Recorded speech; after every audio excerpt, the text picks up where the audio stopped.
જેમ જેમ પાકા દાંત બનતા જાય છે તેમ તેમ સમયાનુસાર ક્રમે ક્રમે દૂધના દાંત પડતા જાય છે.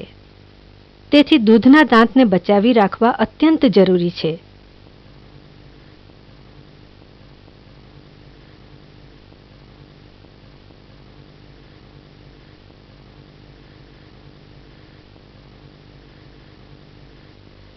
દાંતના ડૉક્ટરની સલાહ હોવા છતાં દૂધના દાંત પડી જવાના છે એમ માનીને એમને બચાવવામાં ન આવે તો તે જલ્દી પડી જઈ શકે અને બાજુના પાકા દાંતમાં પણ સડો થઈ શકે છે.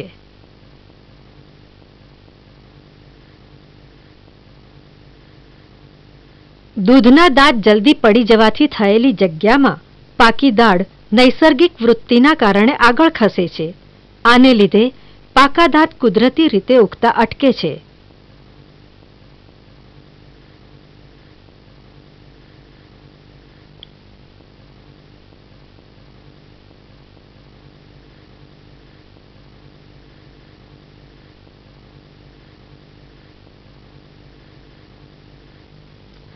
પાકી દાઢની જાળવણી અને યોગ્ય સ્પેસ મેન્ટેનર નાની દાઢને બરાબર ઉગવામાં મદદ કરે છે.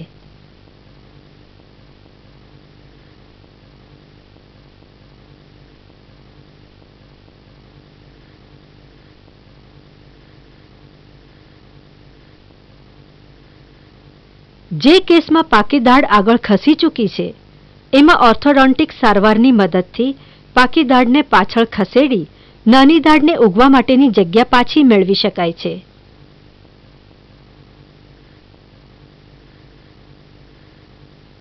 આ સારવાર ફક્ત દાંતને બરાબર ઉગવામાં જ નહીં પણ બરાબર ચાવવાની શક્તિ પાછી મેળવવામાં પણ મદદ કરે છે.